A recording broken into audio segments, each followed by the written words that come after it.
to another episode here for the Fun Report. Mindful media and communication back in effect. Christmas spirit all around us. More on this probably in the next episode. Today I want to actually talk about a few things that just popped up while I was preparing for a podcast. And I thought, hey, I want to talk about it. Pretty different topics, yet related somehow. And you can see it from the title of the episode, the critical look at media framing, Hollywood sequels, music, anti-wokeness, and so on. And I will try to make sense of all that and kind of tie it all together. So, yeah, welcome back. If you're not a returning listener, if you are, I very much appreciate it. If you're not, make sure to like, share, subscribe to the thing, hit that bell so that you're always up to date for the latest breakdowns when it comes to mindful media on communication. So we're taking a look at what happens in the media, why does it happen, breaking it down with media theories, communication theories, and trying to make sense of it. Okay, so this week I'll be hitting three heavy, different, yet I think very fascinating topics. So first, I'm going to talk about the United Healthcare shooter, because I think it's just a very interesting story how the media covers that whole incident. And so how's this guy been framed across different channels? Some call him a criminal, others call him a hero. Yeah, and I'm going to try to unpack a few theories that might play into how different media channels portray the guy and why. Then I'll be talking about Moana 2. Just been to the cinema this past week. When I wrote down the notes, I wrote down Disney's latest stumble. And now I feel kind of bad saying that, but that's one of those sequels that just feel like a time capsule from like when the original came out. Like nothing really changed, right?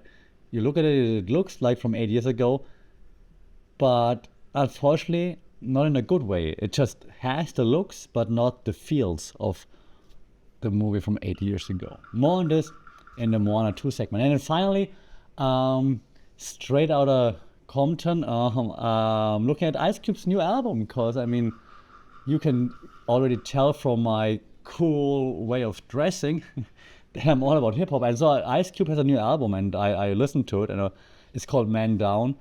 And yeah, sometimes, I mean, they say it's not about how often you get knocked down, it's about how often you get up. But sometimes you might want to stay down, because I think it's more like an attempt of like a very veteran artist at like staying relevant at like all costs. It's a whole long rant disguised as rap from my point of view. And so take it with a grain of salt, obviously, but I'll break it down why I think that as well. So let's jump in to the first topic of the day, the United Healthcare shooter, right?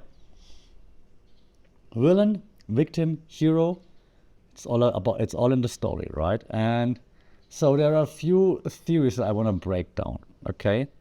So first, you're probably all familiar with the topic. The United Healthcare shooter that then led to a very stark divide. Some say it's a violent criminal, you can't just walk around killing people. Well, obviously.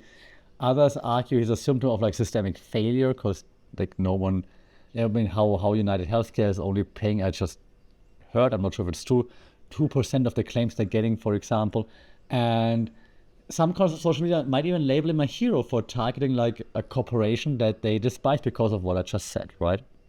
So there are obviously a few key theories in play that we can look at. And one of those theories we call in media studies framing theory, okay? So media, as you know, doesn't just report facts. It frames those facts in a way that they will hope makes us understand them in the way they want, right? So conservative outlets might emphasize mental health because they want to avoid systemic discussions, for example. Right? Liberal media then might frame it as part of like America's like maybe broader gun violence epidemic, for example, right? Everybody's had like it's so easy to get guns and so on. And social media, of course, goes rogue in all the ways, right? Some corners presenting him as like this anti-corporate vigilante. Then, of course, other outlets are like focusing on his manifesto that they found on him. Others say the guy that they caught isn't even the shooter. He has different eyebrows, for example, right? So it's going like in all different directions. The one thing that's in common is it's all been framed from the outlets that are pushing those narratives. Okay, so that's the framing theory. Yeah, so as an outlet, you frame the facts that you have in a way that you would hope that your audience will understand it in a certain way. Okay, so that's the framing theory. You don't tell your audience exactly what to think, similar to agenda setting, right? But you are like, hey, I mean, look at the facts inside of the frame that we present you. Yeah, he's had a mental health issues. His mom didn't get the treatment she needed to, and so that's what led to him doing this, for example. Or, nah, he's just a rogue vigilante dude. Like, come on, you cannot just walk around killing people. Like, what the hell, right?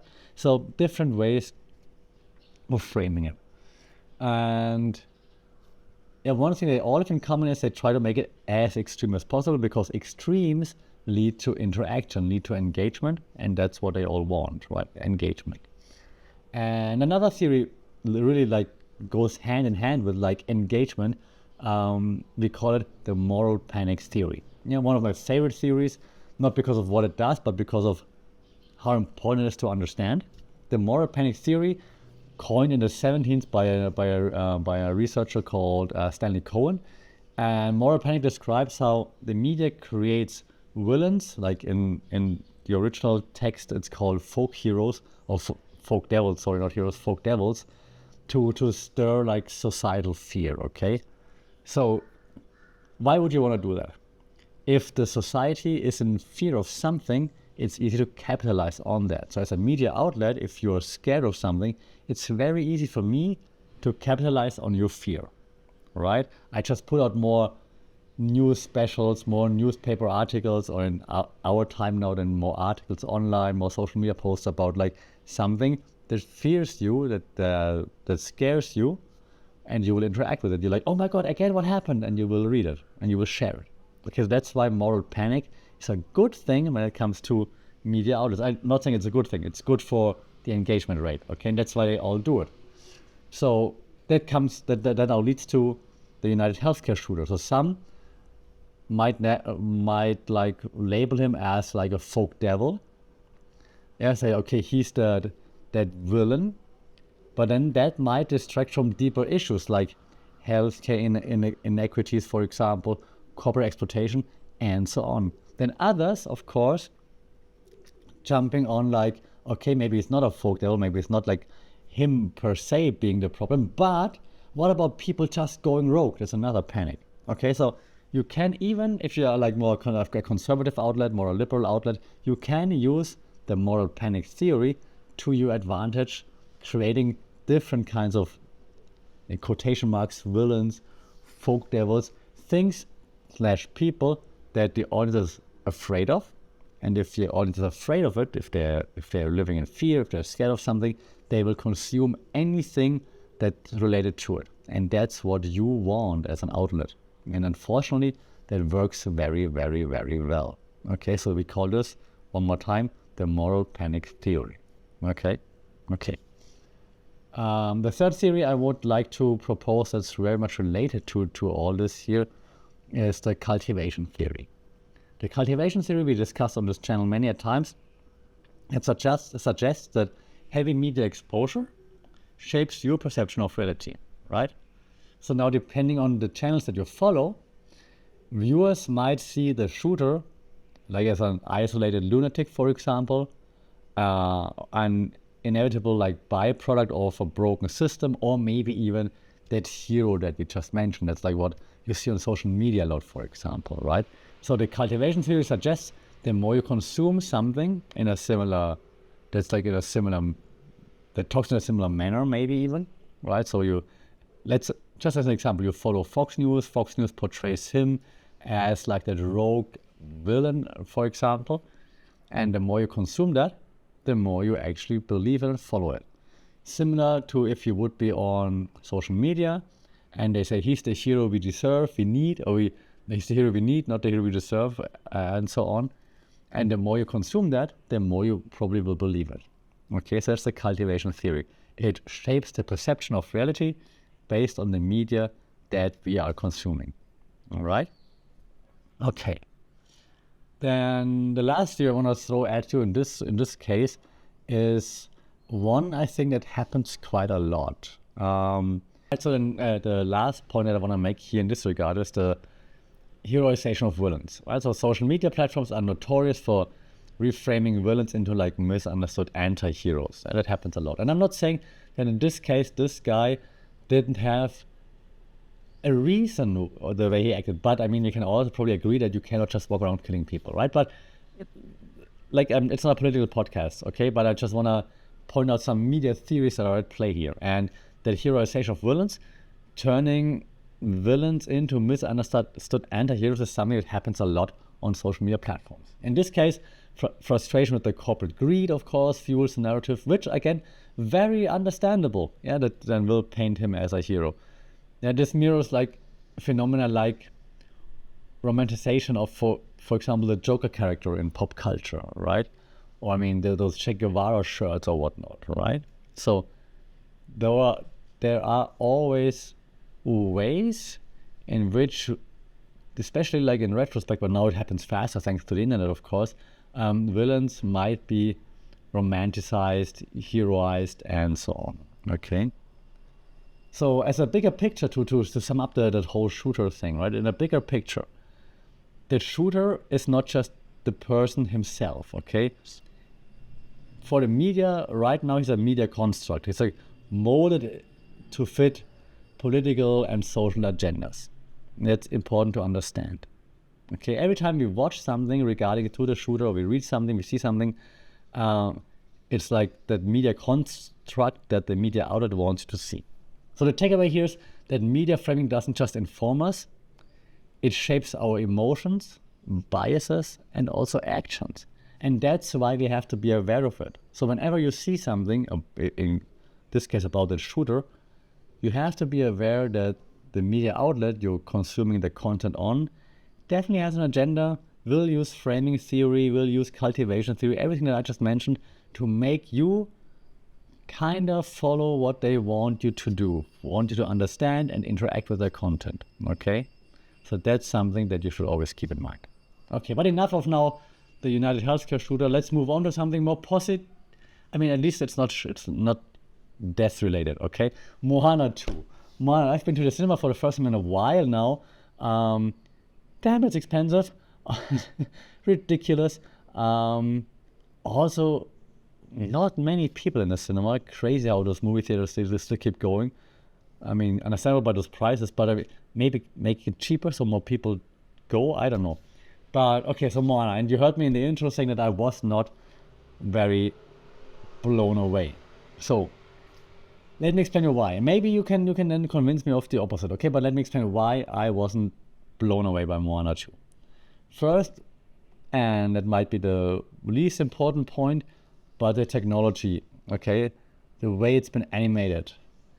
I don't see any evolution in the way it's been animated from the original movie. So I understand you want to keep the same vibe, the same style, but it just feels very stagnant. And at points, it's called dubbing, like the voice doesn't match the face. And if it's I watched it in English, okay? So if it's in the original language, shouldn't that not be that bad that you think, wow, this looks bad right now? I understand that you can't match, actually you should be able to do actually like in 2024, thanks to like, I don't know, AI and whatnot, you can match the motion sensor tracking, right? Should not be a problem, but okay, even if not. But it was so bad that I thought during the movie, wow, this looks very bad. And if you think this during a movie, it must be very bad, right? And I went in with like all positive vibes. I just watched Moana 1, like 2 days prior or something. So I was like, let's go, I'm in the Moana spirit. Yeah, so the technology looked very stagnant. Yeah, you want the rest to leap forward, right? Instead of wowing with like cool visuals, it feels like they just dusted off the original one, which is 80 years old, and just basically kind of like reused stuff. It was kind of sad. Then I mentioned already the terrible dubbing, right? So just looking at my nose, I can only imagine how it might feel in non-English versions, probably even worse. I'm not sure, but the mouth just didn't sing, and it was really, really, really, really annoying.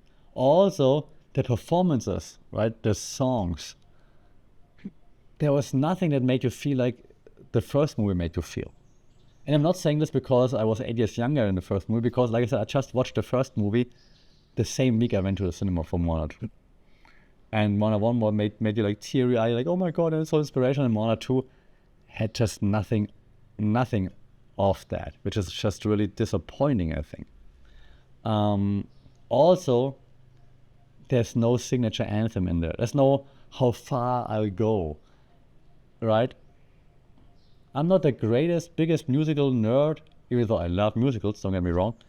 And How Far I'll Go was amazing in the first Moana musical, in the first Moana movie, right? Like, I mean, everyone remembers that, sings it, is inspired by it. And this sequel, there was nothing memorable in there, no memorable song. I know they want to use like this Go Beyond song, whatever it might be, but it feels so phoned in, it's not even funny. Like, there's no emotional or, cultural resonance, I think. And this leads me to the last point, and then I'm gonna don't want to harp too long on hating a movie. So, because if you liked it, great, let me know. Like, maybe I've had the wrong point of view or something. But those Hollywood cliches that they even reflect in cartoons like this.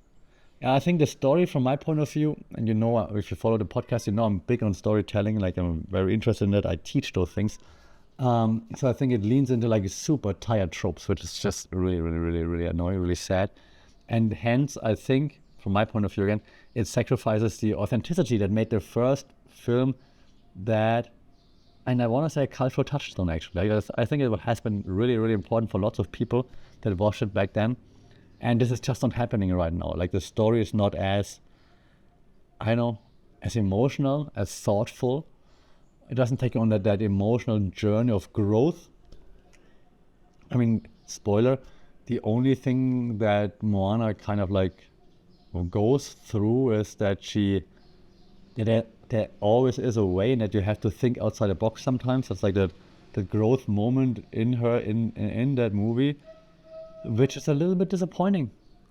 Like, I do see, it's obvious, like, how they try to replicate what they did in the first movie. Like, it's a classical storytelling tropes, right? Narrative arc, like from like the hero's journey is what we call it in storytelling, right? So you have like the main character, and then the main character sets out eventually to face a challenge, and then the main character faces like smaller challenges and then overcomes smaller challenges. And she faces the big challenge, and then you think, oh my God, she's gonna fail. But then she rises up again, overcomes the challenge, and then on the way back home, on the way back from the big challenge, she faces another like 2 or 3 minor setbacks, learns something from all of it, of course, makes friends on the way, grows as a character, and then returns to where she started. So that's like the classical hero's journey. And this is very emotional in Moana 1. In Moana 2, like I said, the growth isn't really that I don't know, touchable, if that makes sense. Like, she doesn't grow as much, so I'm trying to say, okay? In the first movie, you see like, oh God, that little girl grows becomes a young woman, if you want to. And in the second movie, she's just like, okay, think outside the box, like, not great, okay? Lots of cliches. I think, instead of, in this case, honoring like more of the Polynesian culture, which it does at times, like with the tattoos and like the names that they use on the island and for the ancestors. From what I can tell from my little research that I did, seem to be like actual Polynesian names, which is great. But it does feel like more like a pander to like this global box office thing. It feels, and you can see it feels like it's a Rock movie. Okay, I'm sorry, I don't want to hate on The Rock, on Dwayne Johnson, because I enjoy him as a wrestler, but it feels like a Rock movie in cartoon form. And he's the producer, so that's no surprise. yeah, so that's just what really annoyed me. Um, Overall, I think it was a disappointing viewing. It's not the worst movie ever, but it's definitely not a movie I would recommend. Go watch Moana 1 again. Mm. But again, if you're saying, hey, that's your point of view, but I enjoyed it, please do let me know. I do had like I think 2 or 3 moments where I was smiling in there, but I can remember, but just no emotional connection as much as I had with Moana 1. So if you disagree, happy to hear. Right? I'm not trying to hate on you if you like the movie. So please let me know what you think or what you thought about the movie, and maybe I have a different point of view after I listen to you. So I would be happy to hear that. I just think that there's few things that I noted down as that I think Disney's reliance on sequels is like kind of like eroding its creative legacy. My point of view, I think you're such a creative team, you could be better. Um, it looks like that the sequel machine isn't about art, it's like about algorithms, profit margins, and so on. And yeah, the rock touch doesn't help much, I think. And I think that nostalgia can only carry a franchise that far, right? Without innovation, even like beloved properties such as Moana, they will lose their magic eventually. That's why you see like other franchises, they do innovate. They try different things. I mean, that's what Moana learned. Like you have to try different things. So maybe, hey, for Moana 3, try something different. Okay. Okay. Last thing that I want to discuss in this episode is, of course, Man Down by Ice Cube. And God, was I excited when I heard that Ice Cube's dropping a new album. Like, I mean, Ice Cube, right? It's Ice Cube. Yeah, and within like a few songs, and I was ready to love it because I saw a review on a Austrian platform that they were hating on it. I'm like, whoa, if you hate on it, I'm gonna love it. So I was ready to love the album. Okay, I was ready to love the album. Then I listened to the album, and I was like, okay, wow, well, huh. And let me explain. So first of all, I think, well, Ice Cube's beats, the flow, the lyrics, they do feel like echoes of his earlier work, which is okay. Because I mean, you rely on what made you like big and successful, but there's just no freshness or like there's no fire in it. It's more like I know the flows that work, I'm just gonna reuse them in every single track, which is a bit exhausting. But there's no like oomph to it, no like fire, no like it's not fresh. It's just like oh, it's the same pattern. And what annoys me the most is just that it's like this anti-wokeness. And don't get me wrong, I hate political correctness as much as everybody else, okay? In my age bracket, at least, I guess. Um, but and critique is fine. They critique everybody, everything. But Man Down, the album, feels like a manifesto, if you will, against like anything that's labeled progressive. And again, I'm very much anti-PC. Like, hey, yo, Jordan Peterson, let's go. Not with everything, but with the PC stuff. Okay, let's go. But wow, this is so much ranting and hating. It's basically like you being the cancel dude now, just on the anti-cancel side, but you're like complaining about everything. Yeah, songs like cancel that, and it's not about nuance. It's more about like lashing out. It's just very annoying. Okay, and that the anti-woke rhetoric feels more like bitter rather than being a meaningful commentary. And that's what I would have wanted from Ice Cube, like some social commentary. And that's why you're like, hey, OG, let's go. But it's more like bitter, understandable, but still like from an OG, like that famous, that good at what he does, it was a bit disappointing, I think. So I think it was a missed opportunity because I think he had a chance to address like current societal issues with death, because that's what he's supposed to do. But instead, the album feels like very reactionary, in my opinion, and it's more stuck in like an echo chamber. It's like just like repeating the same thing over and over again. Like woke is this, woke is that, woke is shit, woke is yeah, yes.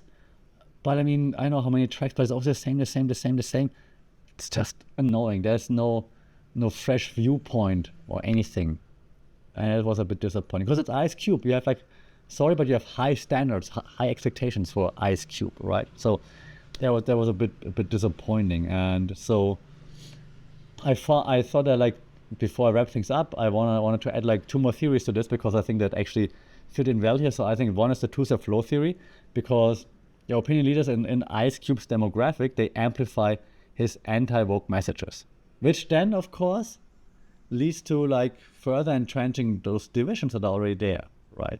And you can be anti-woke, again, down with PC, I'm all for it. But if you take like a different viewpoint, then maybe more people will come around. Now you're just sitting on the other side throwing stones. You suck, and like, that doesn't help anyone, okay?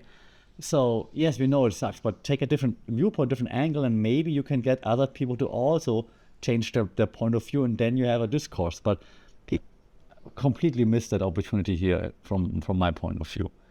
And one of the theories that I found interesting that fits here too, that I discuss in my class as well, is we call it the cultural hegemony theory, because it's about the concept of like cultural dominance. And I think it's kind of relevant because Ice Cube positions himself as a rebel, but his messaging, right, aligns with those reactionary trends that already gained traction. So he's not the rebel that says something new, something crazy, something like outlandish. He's not. He's the one jumping on the woke shit, you suck, yes, but it's been there for the last 5, 6, 7 years, right?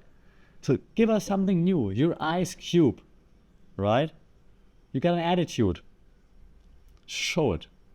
Okay? So that was pretty disappointing from my point of view. Again, please let me know what you think about Man Down by Ice Cube.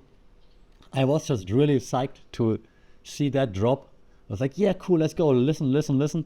And I favorited it right away, and I unfavorited it again, which really feels bad, and I don't like that I admit that. But yeah, because I think, and that's my takeaway for the Ice Cube album, I think music, especially by someone like Ice Cube, should provoke thought, not just reactions, okay? So I think this album now by Ice Cube risks alienating like listeners who once admired his sharp critique of power, like me, and now thinking, yo, dude, you're just throwing stones now, and this is not gonna lead to anything, okay? Because everybody can throw stones. Not everybody is able to sharply critique power like he used to do, but now he's just another one of those dudes that's throwing stones from a higher ground because he's rich and famous, not the rebel that he wants to be, which sucks even more. So, final thoughts here, okay? So now I bring it together. The common threads, okay? Framing, technology, messaging. Okay, 3 takeaways, all right? Ready? Take notes. The United Healthcare shooter shows how narratives are constructed for consumption, right? Different outlets will construct different narratives in different ways, frame it so that we consume it and then believe that frame that they put on that narrative that they put out, we follow that, okay? Number 1. Moana 2 demonstrates that technology and storytelling unfortunately can stagnate when profit takes priority, because clearly the main goal with Moana 2 is just rake in as much money as possible. And yes, every movie wants that, but you would hope that sometimes they have like at least additional motives. Moana 2 is only a money grab from my point of view.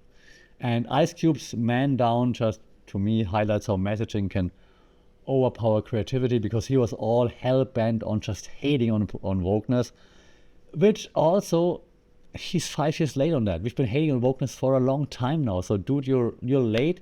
Now bring something new to the table. Don't just jump on what others have been doing for 5 years, okay? Sad. So, in closing, I want to say, and it's been 30 minutes, so it's enough time now. In closing, I want to say, A, be mindful of the media you consume, okay? Mindful media and communication. Question the frames that they put around the media and the news they're showing you. Always demand innovation. Don't settle for less. Don't be like, oh no, it's okay. And don't let messages override the meaning.